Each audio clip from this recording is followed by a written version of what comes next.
Friends, welcome this afternoon. I'm Andy McCoy, I direct the Center for Ministry Studies at Hope. This is our lecture by Greg Lookerse. Now, Greg's name is one that people can make mistakes, but it's Lookerse, not Hikers. That is true. So that should keep our Hope community doing good forever. He's going to present a lecture today called Art Can Help, How Making and Experiencing Art Has Changed My Life. And this lecture is part of the Continuum Scholars Faculty Development Program. This is an interdivisional cohort of pre-tenure faculty members who met last summer and discussed theological perspectives on vocation and scholarship and the current state of theological reflection and engagement in their research fields and disciplines. We're so glad you've come out here right after Thanksgiving, a couple weeks before finals. No one's grading you, at least that I know of. Maybe a few of you, and you're here. Thank you for joining us. Each participant this summer was asked to craft what we call a vocational biography. And here is Greg's. Art was not a choice, but a default for Greg. From tracing copies of Calvin and Hobbes to reveling in the depth of a 3D world in Mario 64, Greg has been consuming, chewing, and pondering art since he was a child. When seeking a college degree to attend seminary and become a pastor, he realized, wait, he could major in whatever he liked. And so, obviously, he became an art major. Through the rich experiences of an art education tied to studying the classics as well as religion, Greg has found tremendous benefit from incorporating art viewing and art making into his life. He has said in the past that art, aside from his marriage, has helped him grow more than anything else. His current art practice explores the mysteries of the Christian faith, and his scholarly criticism seeks to help folks from all walks of life, but particularly the church, understand and interpret art in order that life may be had to its fullest. Friends, over 25 years ago, I was a music major, so I did art somewhat as well, but I am so pleased Greg is with us today. This is going to be a really fun one. Will you please help me welcome him?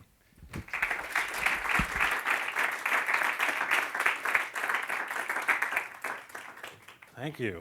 For the sake of the recording, I'm going to remove my mask, which is bizarre.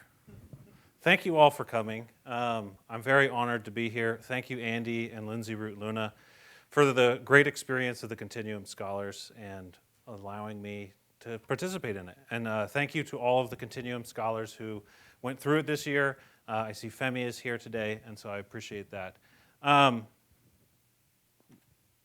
So I'm Greg Lookerse, and really to me, the core of this experience is talking about why I like art and why I make art, especially in a realm where this can be considered art. So to some extent, when I first came to Hope, we have this Initium thing. Femi and Eric were a part of it with me, and that same week, this occurred in 2019. Maurizio Catalan produced The Comedian, which is a banana duct taped to a wall at an art fair, one of the leading art fairs in America in Florida. And two versions of it sold for $120,000, which was very, that's nice. That's very nice. And meanwhile, I'm getting to know other faculty from the sciences and kinesiology and studying what seem like more real things. And this is like the main topic in my field at that time. And so I'll talk more about this. I've actually grown to like it, which is, I don't know what that means. It's kind of disturbing. But when I say art was not a choice for me, I remember, this isn't it, but something like this was given to me when I was really young at Christmas by my grandma, and I remember not knowing what it was. I didn't understand what it was. It was some sort of drawing kit thing, and it's similar to this, and my cousin had received something as well, and we were sitting on the hearth, and my cousin started saying, I didn't ask for this. And so then I started chanting with him as well, I didn't ask for this. And of course, I got in big trouble, and I had to apologize to my grandma. And the weirdest thing is it's one of the only Christmas gifts that I actually remember. And the next day, I fell in love with it, and I started tracing Calvin and Hobbes. And I started, I would say I was captivated by the magic of seeing what can happen when you move and make marks. And since then, starting with Calvin and Hobbes, the little boy whose imagination is more realistically rendered than he himself is, I've been on this journey trying to understand why I like art and why I want to continue making art. And to me, it's a journey that is about humility, and to some extent, including this picture, is a search for solid ground. So I'm going to be talking in two parts. I think first, what I have to do is talk about, I won't talk about this right now. Talk about what is the thing that has captivated me, and when I was first doing that drawing, trying to, you literally see it come alive, and then, especially at a young age, you're mostly copying, and then eventually you start creating your own iterations and trying to morph and mold things and remix things. And then I remember when this movie came out. Is it 99? Yeah. And I was sitting on the ground watching this movie, and when it ended, I literally said, wow. It just feels so cliche and dumb of me to say that. But I was literally dumbfounded. I was enamored, and I didn't understand, why is this so good? And so I think a lot of my drawing towards art, that whole story of going to college and being well, of course I'm going to be an art major, stems from this idea that, to me, some of the most captivating things on the planet are works of art. And apparently, all of you guys agree with that, because you spend copious amounts of money giving the Marvel Cinematic Universe billions of dollars, visiting the ancient cities all across the world that are all founded on architecture and artistry. You guys, all of my students, I constantly have to tell them to pull their earbuds out of their ears because they're listening to music almost all the time. And so it feels odd, but I remember there was a moment in time at this college where a question was asked of, why are the arts in the liberal arts? And I don't really understand why the conversation didn't end with, it's 50% of the name. But so that's been kind of my life, is trying to go through and understand what's happening to me when I'm viewing these things. What does it mean? And all of that kind of comes down to, of course, unfortunately, the question of what is art, which I think is, it's on one hand an incredibly simple question, and on another hand an incredibly complex question, usually because people don't actually mean what is art when they ask this question. So I'm going to answer it in two ways. And I want to talk about Plato's Cave, and specifically this artist here, which is James Turrell. This is a piece, it's part of his Gansfeld series. I don't believe many of them have specific titles, and he's been making these for about 20 years. And I didn't see this one, but I did see one of them, which I'll tell that story. But Turrell has an interesting quote that I'll read, and it's, his medium of choice is light, and he says, "The work has no object, no image, and no focus. With no object, no image, and no focus, what are you looking at? You are looking at you looking. What is important to me is to create an experience of wordless thought." And this, to me, reminds me a lot of Plato's Cave, which I'm going to bastardize for sure, but for the sake of time, not because of my own inadequacies of understanding. In it, Plato's Cave is about how do we perceive the truth, and how we're trapped in darkness, unable to move, and at some point we need to start recognizing and moving closer towards the source of light. And in Plato's Cave, to some extent, there's a focus on being able to look directly at the source of light, which, of course, at that time, it's the sun. It's the most clear thinker can look directly at the light. Obviously, fast forwarding to now, we know the physics of staring at the sun is a very bad idea. I don't recommend it. people at Woodstock were like blinded in the masses because they just stared at the sun. So don't do drugs, kids. But I think that this idea of looking for the life source is very interesting, and I think that art has an interesting interaction with that, because I think that art is the tool that helps us to look at the light, and it's even manifested in Plato's cave, where one of the first sources of movement that is seen is shadows from a line of puppetry that's happening. And so in that, it's these constructs, these things that are casting shadows that help free the slaves that are stuck inside of the cave of ignorance.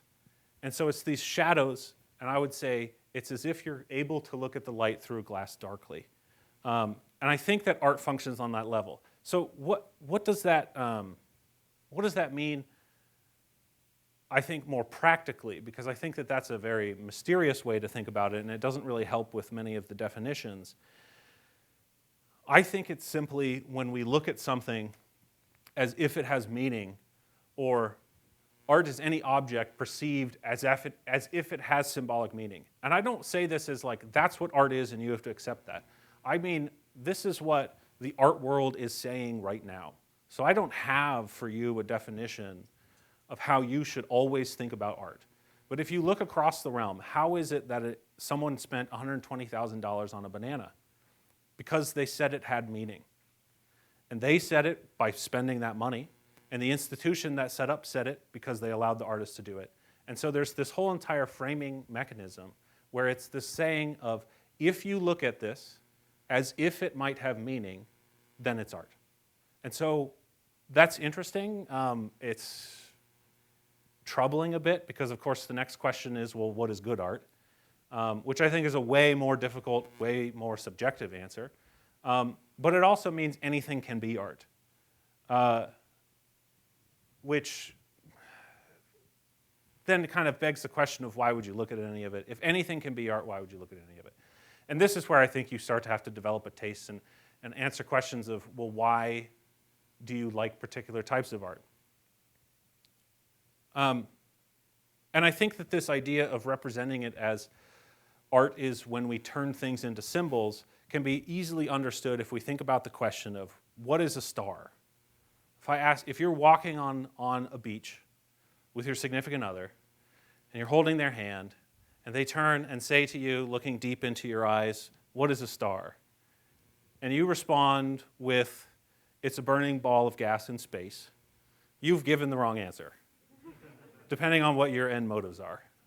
If your end motives are to end the relationship, it might work. Or, I don't know, my wife would probably laugh if I said that. But no, we mean, like, because that's not the question we asked. That's the answer to the question of, what is a star made of?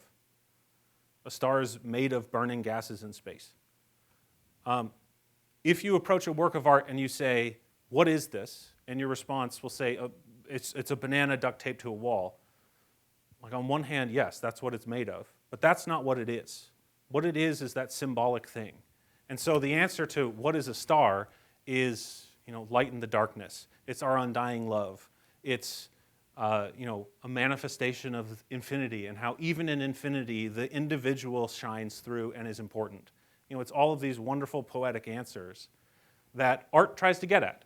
And it's through that leap of faith, that saying, this isn't just a sign of something that happened, but actually it's symbolic and it has meaning. And that is what all of the institutions are doing, is they're helping set up the framework for us to be able to see what some artist in their studio has already seen. Or maybe they've kind of glanced at it and they thought there's something there. So when I'm thinking about like a piece like the Comedian, I did a podcast where we talked about this for like, it's going to be released soon, but it's like an hour and a half where we talked about this. And like, I hate this piece. It's so frustrating. It again, it's like highlighting the absurdity of my field. But after an hour and a half of talking about, things like the art market and things like how value is, and the joke of, like, is the joke on the person who bought it, or is the joke on the viewer who takes it seriously? Or like one performance artist went up, peeled it off the wall, and ate the banana. Like there's just all of these weird things that happen. But then I was wondering, what if you just give it a really, really gracious interpretation? And it's called the Comedian. What if the artist is just someone who's trying to get your attention and they're a bruised banana barely held up by duct tape?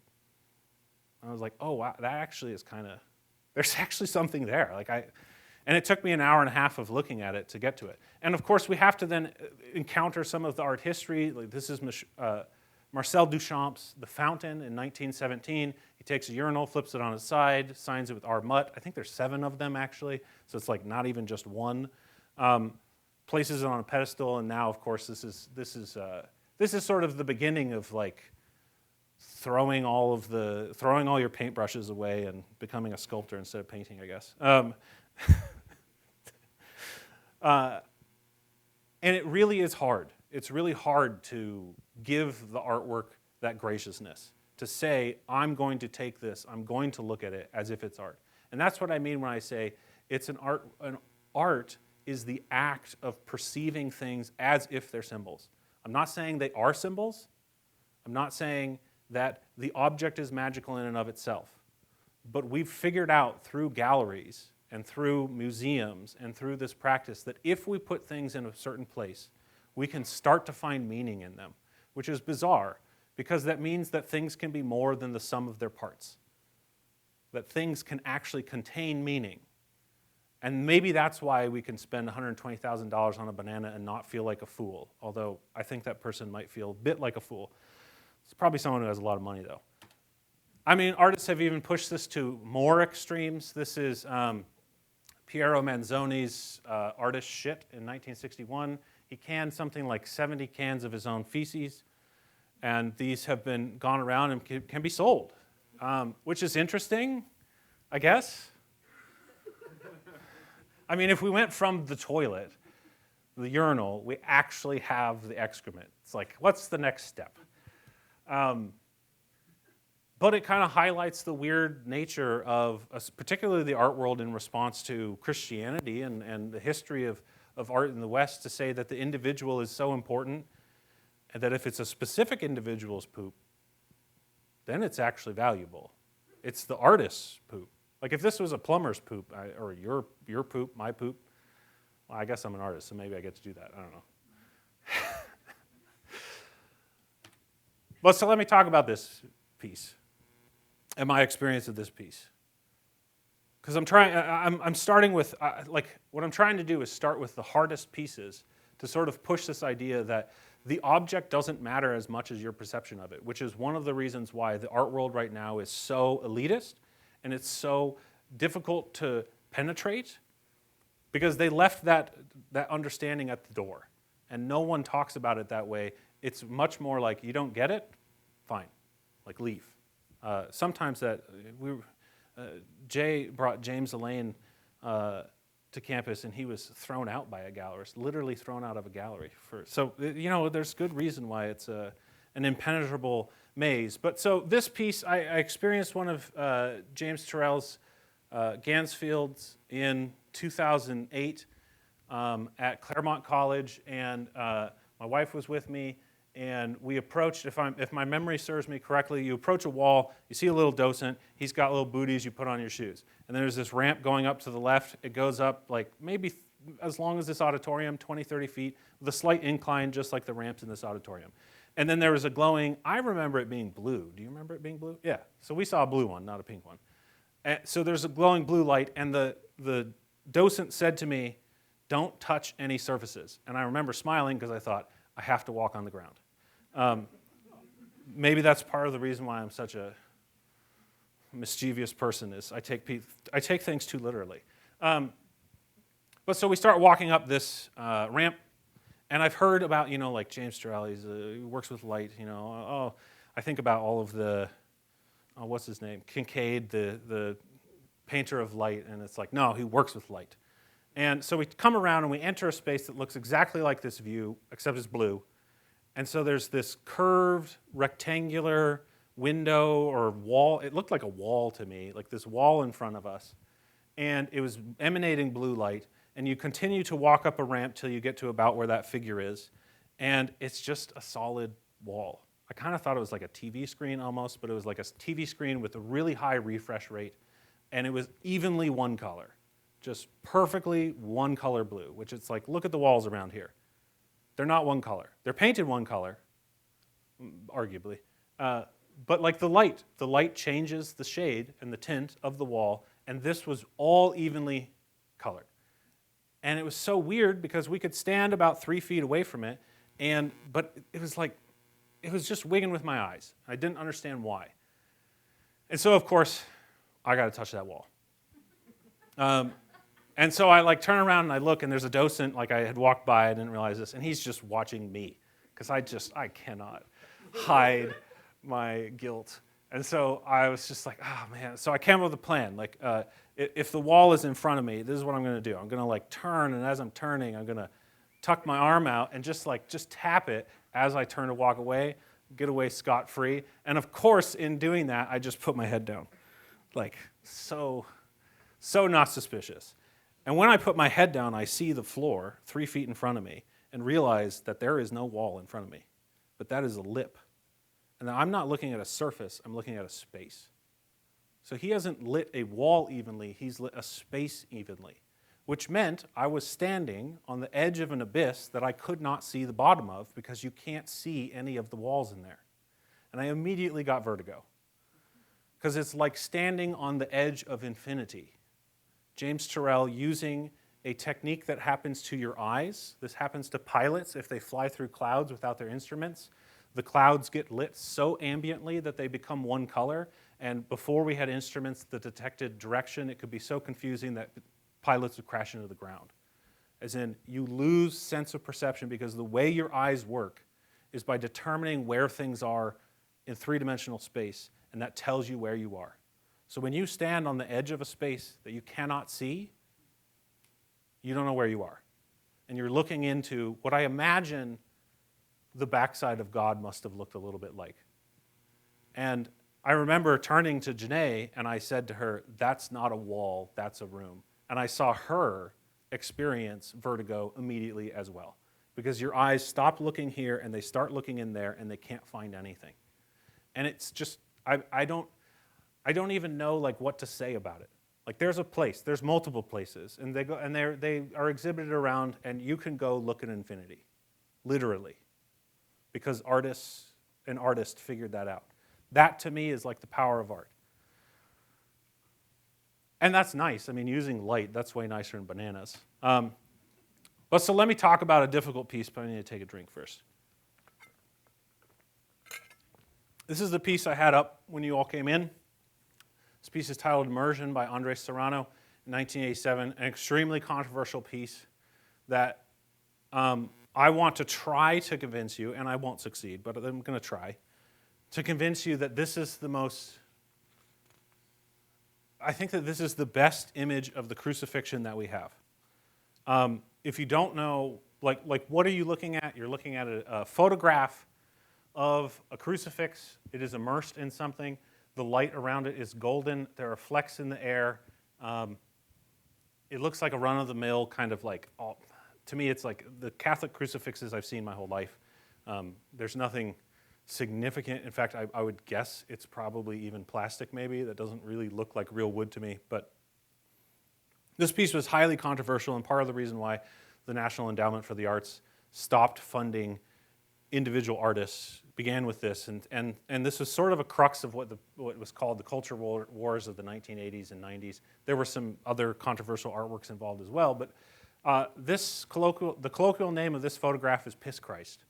The story behind this is that this crucifix is immersed in a vat of the artist's own urine and photographed, which is highly offensive, especially to a specific segment of people who I think rightfully so think that's offensive.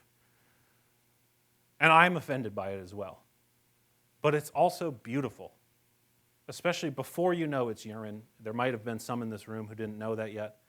It's a really beautiful image, showing light almost emanating from the crucifixion. And the reason I find it incredibly powerful is because I encounter it and I wrestle with the fact, who would put Jesus in urine? They did way worse than that. This is depicting an event that I imagine most of us in this room believe happened in history. And what happened was Jesus being peed on in that moment would be the smallest, most insignificant mark. He was spit on, he was crucified, he was beaten, He was mocked. I'm guessing he probably did get peed on. And yet, we as Christians celebrate that image as an incredibly beautiful moment in history. Some might say the end of history. That is the culmination of all history.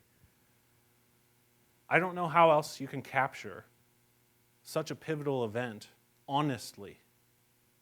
How do you capture the ugliness of it? Even, I enjoy the Passion of the Christ, the Mel Gibson and Jim Caviezel film, and I think they capture the pain of it very well, and the gore, but the disgrace, while maintaining beauty, is so masterful, in my opinion. That's why I would say, even though it's offensive, it is also beautiful, which I think sums up the crucifixion way better than just a crucifix. As a crucifix seen as a work of art. I think my Catholic brothers and sisters would argue about how you can interpret it differently if it's an icon rather than a work of art. But I would, at this moment in time, I'm going to distinguish between those two. And please, I imagine this is the part of the talk where I'll receive more questions about this side of it than the other side, because I am going to be transitioning into speaking about my own work. So in that sense, the reason I look at art is because it constantly challenges me and it constantly helps me understand things that I only know through reading and knowledge of that form. But to actually stand on the edge of infinity and gain some understanding, to think about the crucifixion, which I did not see, and to understand how degrading it was and how beautiful it was at the same time. I don't know about the banana piece. I don't think it doesn't have a depth that the other works have. And that, I think, is where you begin to answer personally for yourself of what makes good art for you. How deep, how interesting, what draws you in, and where can you find symbolic interpretation is how all of us have different narratives and histories that give us different ways in which we encounter a work of art. But that's where I would encourage you to continue encountering a work of art, because it can change your life like these have. Seeing infinity in that James Turrell piece has changed my perspective on so many things, realizing that no, I can go look at that which is infinite, even contained within the finite, which is bizarre. And it happens because my eyes aren't very good. None of our eyes are very good. So why do I make art? Because those are different. They're different kinds of actions, though they still involve the noticing symbols, but you have to go looking for them. So to me, the studio is a place where I can think about this. So this is the last Calvin and Hobbes comic by Bill Watterson, 1995, December 31st, 1995. You can read the whole thing, but I just want to focus on this because it's a meta work of art, as in it's a work of art about making art, and it ends with this sort of idea of let's go exploring.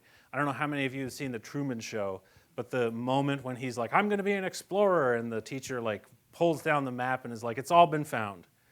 It's like, that's a shame, and it seems true on this planet. But to me, the studio is a place where I can go exploring. And I can do 4 different tasks that I like to do in the studio. I think a lot of artists do these tasks, but I think there are some more. And that is reminding, finding, listening, and communing. So in my studio, I constantly walk in there with a lack of faith in God, a lack of faith in myself. The amount of time I spend thinking I will never find another work of art that is worthwhile. All of the time I spend in here as a waste of time is probably about 90% of the time in the studio. And a lot of that is because I'm extremely forgetful, and perhaps I'm not thankful enough to remember that process of reminding in the studio. So when I walk in, I'm reminded of what paper can do, of what pens can do. And I know that I need to make something and I need to produce, but I don't know what to make, and I'm reminded I don't need to know what to make. I can just try to start making something. And this inevitably helps remind me of the things that I believe, that the process of sanctification is a process that takes faith and is often developed in you while you are working, rather than while you are waiting for it to be done. So then it's a process of finding for me. So I'm nihilistic and despairing. I have a line of cynicism in me. I'm sure many of you know that. Yet, and I constantly go in and wonder, is this going to be a waste of my time? Am I really going to find any work of art in here or anything that I can look up and interpret as an interesting symbol? And my suspicions are that I won't find anything. And my despair tells me that I'll never have another valuable thought or a valuable insight into what materials can become. And yet, more work continually appears. I keep on making things, making really bad drawings, really bad sculptures, having to destroy things, having to recycle things, and then suddenly it's like you just notice, I never saw that way. I never realized that. I never realized that communion wafers can be turned into an axe. And then there's a process of listening, and that is most often for me it occurs when it's like you make something, I don't understand what it is, but for some reason I just have to stop and set it there for a while because I can't see it yet. I'm too close to the process of making. I'm too close, or I desire making sure that I produce something valuable so much that I don't really see what I'm actually making. And I have to sit with things and listen, so to speak, and look to see if something is happening there that I don't realize. So I have bad ideas all the time, and my best work doesn't come out of me. It honestly happens in spite of me. I was there to see it happen. I used to have this great quote on my wall, and I cannot, for the life of me, remember who to attribute it to, but it's, something might happen in your studio today, make sure you're there to see it. Because there's something going on in that space of potential, of materials, that if you start rearranging them, then they will find their way to call out to you in some way. It's almost as if stones might have voices and might cry out. And finally, for me, it's communing.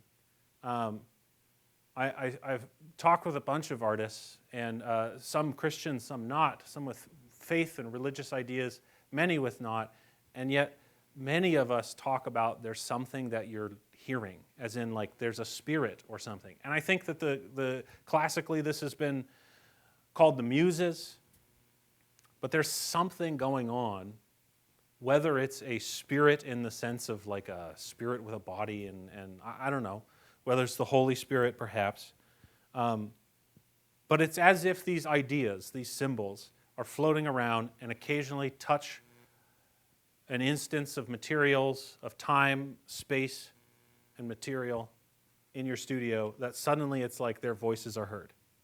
And so for me, that's why I make art, is because it helps me in my faith. I am much better at understanding what I am doing when I confess my sins. I'm much better at understanding why Jesus mixed mud and spit together. Because I've done those things, that doesn't mean I've exhausted the meaning, but I've found something there, and it strengthens the doubt and the despair that I frequently have in life. It constantly reminds me that I'm not the center of the story. That's that movement towards humility. And it reminds me that quite literally I have bad ankles, and even on solid ground I seem to trip up a lot. So I'm just searching for something solid, and that's what's happening in the studio, is looking for something interesting to occur. So what have I found then? I'm going to spend like 10 minutes looking at some of my work, so you guys can get a sense. I might skip this first one. This is, yeah, I don't want to talk about that one. I want to talk about this one. This is a piece I titled, so this is 77 clay hammers hammering one nail, or the kneeling confessional. I made this in 2002. It's the first work of art I made in grad school, as in 2012, not 2002. I've made a bunch of stuff, but this is the first one where there was actually something that came out of it. And it's also a testament to the process of like talking through, because this is a video performance piece It takes about 8 minutes where I try to hammer a single nail with these unfired clay hammers. It was incredibly painful. I didn't realize this before, but I almost broke my thumb doing it because every time a hammer would break, the head would hit my hand holding the nail. And I just was working intuitively. I knew I wanted to film it from above. I knew that I needed to kneel down to do it. I knew that I needed to be able to reach all of the hammers where they were. And it turned into this piece that I realized, for me, had something to do with confession. And so what I take from this is that this piece helped me realize that confession doesn't end. That's why there's 77 of them. That's why they're arranged in a clock. And so even though the performance ends, confession doesn't. For me, at least. This is another piece, 2014, Searching for a Honey Tree with Fear and Trembling. You'll see that in my earlier work, I did a lot more performance. I think I still am performing, and I was working much larger scale, but then I had back surgery and I started working with paper all of a sudden because, I don't know, for some reason people with bad backs can lift paper a lot easier than wood. So this is a 7-day performance where I would sit in that room and read a book titled Fear and Trembling by Kierkegaard, although he wrote it under the pen name of Johannes de Silentio. And so I would read it silently, and anytime I was distracted, or like when you're reading and your lines aren't on, like you're not reading, your eyes are passing over the words. So anytime that would happen, I would dip my feet in honey and then continue walking around the space. And so I'd read the book completely each day. And so for me, the thing I found is that the search for honey will never end. I'll leave it at that. Another performance space, and one of the things to sort of like get at a little of what I mean by like I would call it the amorphous nature of the studio, is that these two structures are built out of the same wood. The paper, I'm actually still working with the paper from this structure. Just even today, I made a cyanotype with the paper that's from that piece there. It's like I can't throw anything away, which is terrible. I don't want to talk about this piece. I don't have enough time. This is one of the things, if you ever have to put together an artist talk and you have a certain amount of minutes, just put up that many pieces because you can talk about any work of art for more than a minute. So I've got 65 of these. Easy. Oh yeah, I'll talk about this one. This is a performance I did, Berries Like Snow. So I took the poem by Wendell Berry titled Like Snow, and it is, suppose we did our work quietly, suppose we did our work like the snow, quietly, leaving nothing out. So I wrote that poem on a chalkboard until the chalkboard was like a field of snow,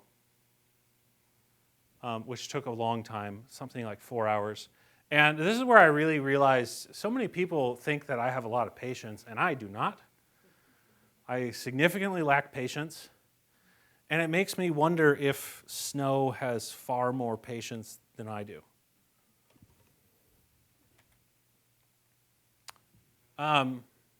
This is a piece I've titled The 30-Cubit Telephone. It's kind of hard to tell in here with this light, but it's a stone that has a high iron content. I don't know, is there any geologists in the room? What kind of stone it's red? It's very sandstone. All right.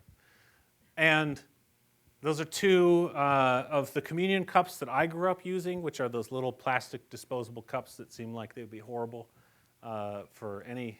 They're like tiny. But anyways, and then a string that is 30 cubits in length, which is did you guys know the significance of 30 cubits?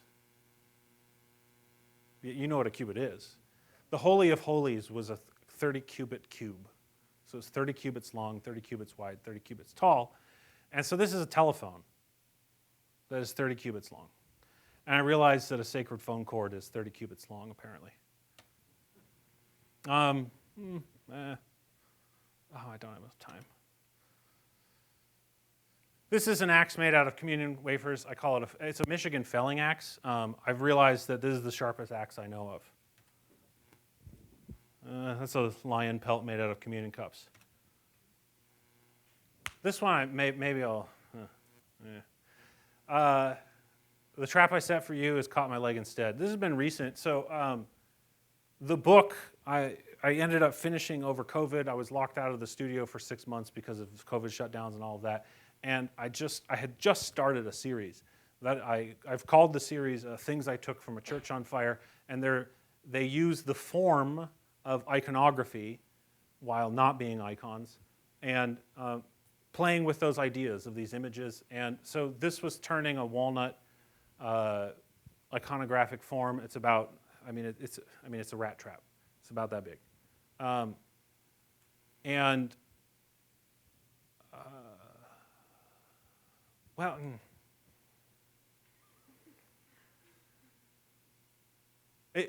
don't want to share all of it. I don't want to say all my ideas, but I'll just put it this way. The sacrament is a death trap.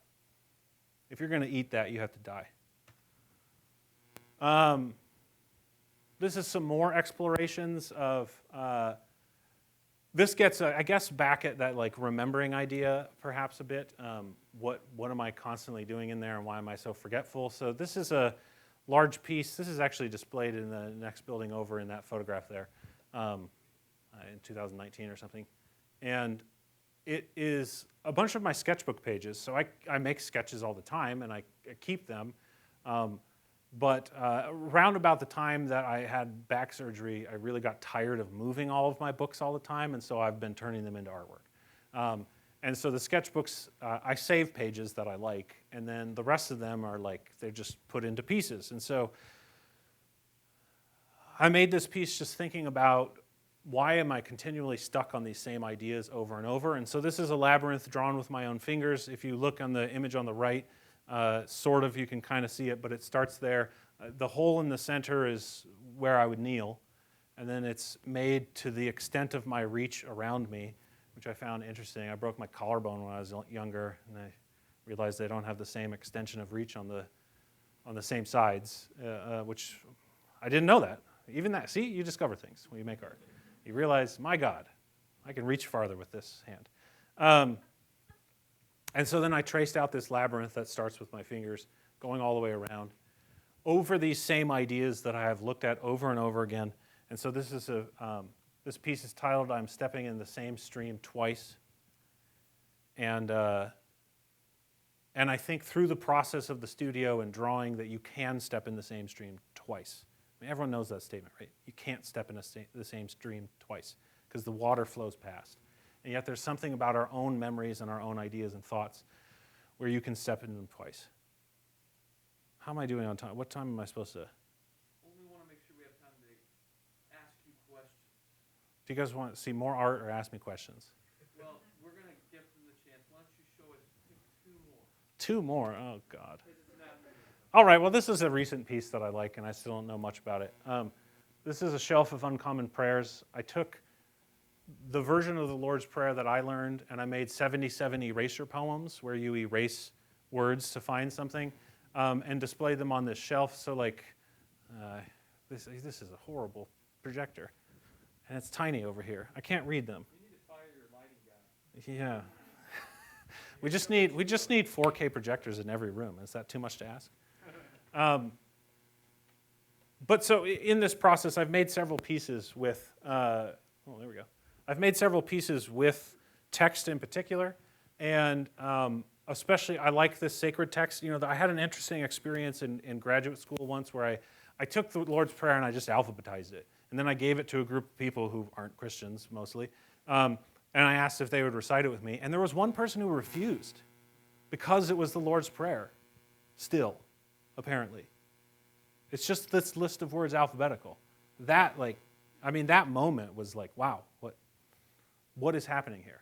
And so in this process of making 77 of these, which none of them are the same, even though one's really similar to the other, you find out weird things and you realize that sometimes when I say this prayer, I don't mean all the words.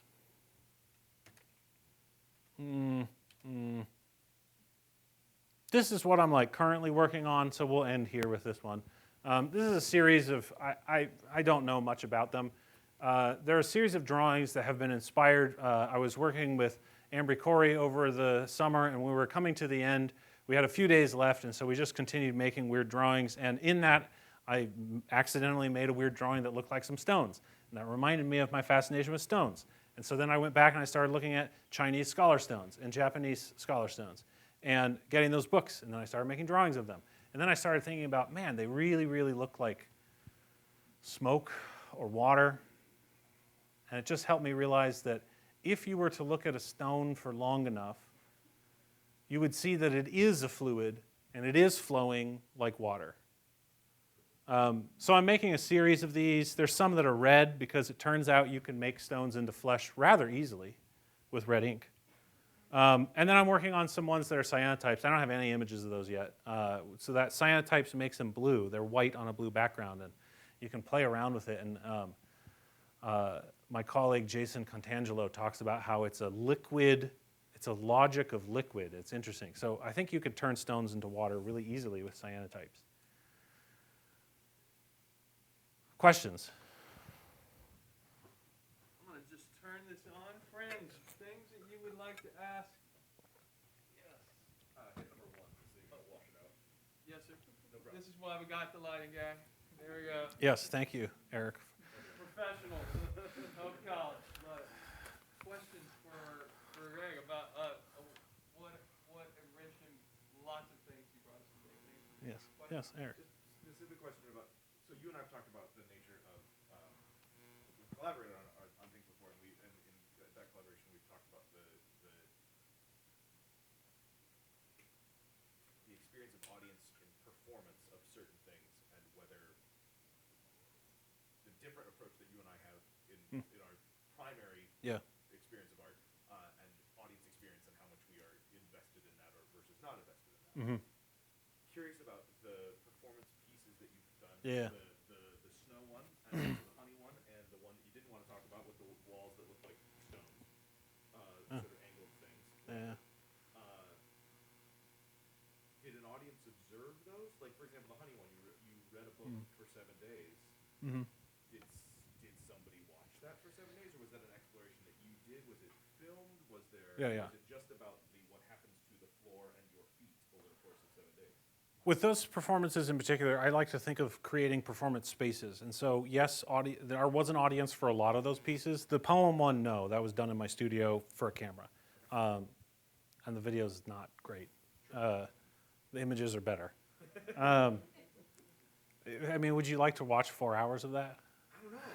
Maybe. Yes, because I think Yeah. performance I mean, I had to watch 4 hours of it requires audience. to some degree. But then this is where we have differing opinions of it, and I love it. Well, I think that there's different modes for an audience to interact with a performance, and that doesn't necessitate, especially when your performance leaves a mark. Yes. And so when that mark holds a lot of the history, so like Rutherford Platt talks about the signs of a person in the forest, and they talk about, so like if you're walking through the woods and you see a circle of stones with burnt sticks in the middle, what do you think? Yeah, someone was here and they created fire. That's the sign that a fire occurred, and someone was here to make that. And so it's like there is lots of that can happen in performance when you leave marks. You can leave signs that point towards an idea. So distilling a performance down to a series of signs left behind gives the audience the experience of imagining the performance. And you can do that hinted with some text. So like there was some text describing that particular piece on the wall nearby. So if they wanted to read like what is actually happening here, but there were all of the things available of the footprints and the honey, the book slowly getting more and more covered with honey, and then the boards, and then there's a series of paper that was hung underneath that caught all of the honey that dripped through the boards. Yeah. I saw those. I was curious about that. So Yeah. okay, that's interesting. Yeah. Thank you. No problem. Yes, sir. The axe made out of union weight.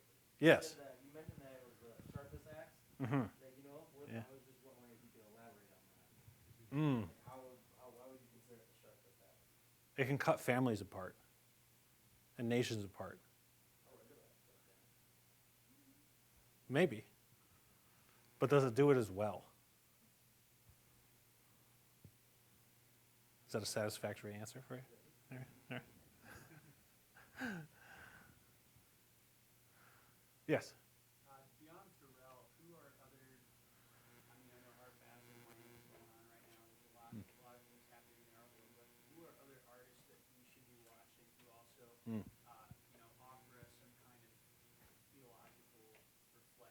Yeah. I would highly recommend Ann Hamilton, Tim Hawkinson. There's a lot of places to look. James Elaine, who was recently here with Telescope, his gallery Telescope in Beijing is really interesting. Yeah, you're just putting me on. I'm so bad at remembering names. You're putting me on the spot for a list of names. I'll just do a shameless plug. I am a part of a podcast called Scapegoat. If you search it on YouTube, we discuss art and we look at all sorts of things. So there's some interesting, I think there's like 15 episodes up right now. And they're just dialogues and conversations between my friend Mike Rippey and I. And so we look at artists like Emily White-Reed. I actually don't think that there's like one of the joys of, I'd say, the freedom of such a broad interpretation of the category of art makes it so that it gives the audience agency. And so we talk about theology and art on that podcast, but we don't necessarily just look at like Christians who happen to make art or artwork that has themes that are Christian. The Emily White-Reed episode, it personally is really interesting to me because there's a moment about an hour in where like it just dawned on me what was happening. And I had no clue, and I didn't like the work. And then suddenly, through our conversation and talking about it, I realized what that piece was about. And it's, yeah, I don't want to spoil it. Yes, Janae. Elaborate on that. I'd like you to talk about why we should look at artwork and care about artwork that we don't like. Oh, because it challenges us. I don't think everyone has to do this in all facets of your life. As in, I think it's,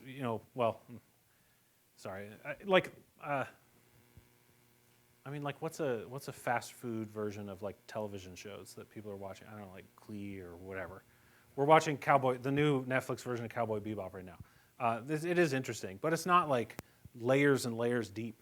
It's not challenging me and thinking about God or the universe or anything. And maybe that's because I'm not looking at it carefully enough. But having a diet of challenging artwork can expand your understanding of lots of different things. That's why I titled this. The title of this comes from a book by Robert Adams called Art Can Help. And I think that art can help with a lot of things, specifically contemplative things. So art can help you think about the infinity. It can help with body images. It can help with understanding political divides. So like if the question was asked again of like why should the arts be a part of the liberal arts, it's like, well, because art can help with the liberal arts. And it can help especially with the liberal arts taught in the context of the historic Christian faith, where we can understand that because we are a part of the process of creating symbolism when we look at a work of art, that means we're allowed to interpret things differently than other people. We can say things like, if you leave and you're not happy with Piss Christ, that's fine. We can agree to disagree on that regard. I can still see it as the most powerful image of the crucifixion that I've seen on this planet. Yeah. Yes, Andy? If you were to check out the movie The Matrix and sit on your floor and watch it again this weekend, would you say wow again? Probably not. It's a little bit dated. But I remember that kind of like ties to, in 1998, I think that's when the N64 came out, or at least that's when I got it. 97? And there was this thing, like I remember the first time I saw the N64 being played, okay? So like, Jeff, you're like laughing. I'm easily amused. But like, think about like you're experiencing all these video games and it's like the television is like this screen is and then it's flat. And I remember walking in and my cousin was playing Mario 64 and I looked at the flat screen. But then I realized you could look into the screen, similar to the Terrell piece. And that was astounding, especially for a little boy who loved video games. It's like, oh my God, I can go this way and that way and that way and that way in this game. And so The Matrix to some degree was like, for its time in particular, it's like this question, this wide open questioning of the fabric of reality. And especially I'm going to date myself, but I mean, I was 12 years old. Like, that blew my mind. Does it blow my mind as much now? oh, I'm so excited for the remade version where they're going to tell the same story again. Not no, I don't think I'd go wow. But it's okay to go wow once. Yeah. Wondering how important is an audience for you as an artist? If nobody ever wanted to look at your art, Yeah. would you still do it and be satisfied with it for yourself? I don't understand the artists who don't need an audience, because it is the one thing that helps. I mean, I always talk to the students about how it's like whenever you're an artist, you're stuck in a place of ego and arrogance because you're like, hey, you should look at this thing that I made. That's inherently arrogant. And I struggle with that of like, I want to try to do that as humbly as possible. On the other hand, if you don't show your work to anyone, I think you're constantly in a state of doubt of like, is this really that important? Am I fooling myself? Am I just creating propaganda, or is this just, garbage? And so it's dangerous, but showing it to an audience can also help to build humility, but can also validate the merit, so to speak, of what you're doing. To say that, yes, you're right, there is something here. And even then you find out, okay, there's a whole series of pieces that I still don't really understand based off of these serpents. And because someone said, I want to buy that piece, I realized, well, wait, you want to buy that piece? And then I started looking at them more, and it turned into an entire body of work that completely surprised me that Amber and I worked on this summer, that I just found out we got the grant for, literally right before this. David just told me. So it's going to be debuted some point in time next year. Stay tuned. But that's where I don't think every artist needs an audience necessarily, because that's what I mean by its objects perceived, that the artist is the person rearranging the things and is the first audience member. That not very much of it is coming from the artist, but it's rather the artist noticing things that are happening. One last quick question, anyone? Yeah, John. Is there a place for the intent of the artist in any of this? And I'm thinking especially of like Piss Christ, Yeah. where you can see something beautiful and offensive. Is the artist intended to make something blasphemous? And I don't know what the intent is. Is there a role of artist intent in what art does or in how people perceive it? I think the intent helps frame it. And so what an artist is doing when they're exploring in the studios, they're finding out new things. And then the reason to show it to an audience is to try to frame it so that the audience can see those same things. And so that can include or not include the artist's intent. And so it's a hard dance back and forth. Sometimes museums are prone to give way too much artist's intent to where it's like, I didn't need to know all of that, and actually you're wrong. Like you're missing a lot of the things that are happening here. And then there are places where it's like, I don't get the intent. And it, like some people might, I think that that's actually one of the products of an elitist art world, is the fact that they didn't bring along the general public. Or for some reason, the general public dropped off and decided to ignore it. And so because of that, there's a miscommunication of intent frequently. I mean, Serrano is a Catholic. Like, he I think would still claim to be, I shouldn't speak specifically towards what he claims, but I know that he identifies himself as a Catholic. And that, there was a lot of difficulties surrounding that piece. He has another, and it's part of a whole series of immersion things. There's another piece that is just amazing, and it is figurines of the Last Supper immersed in water, and they're covered in oxygen bubbles, and I don't understand how they're covered in oxygen bubbles, and it's another one of the most beautiful pieces I've ever seen. It's like almost entirely black with just all these white oxygen bubbles, and the oxygen is what reveals the figurine of the Last Supper underneath. And it's just, I would actually say that piece is constantly misframed, especially when it's called Piss Christ. Like its title is Immersion. I have an idea for performance art for you. You need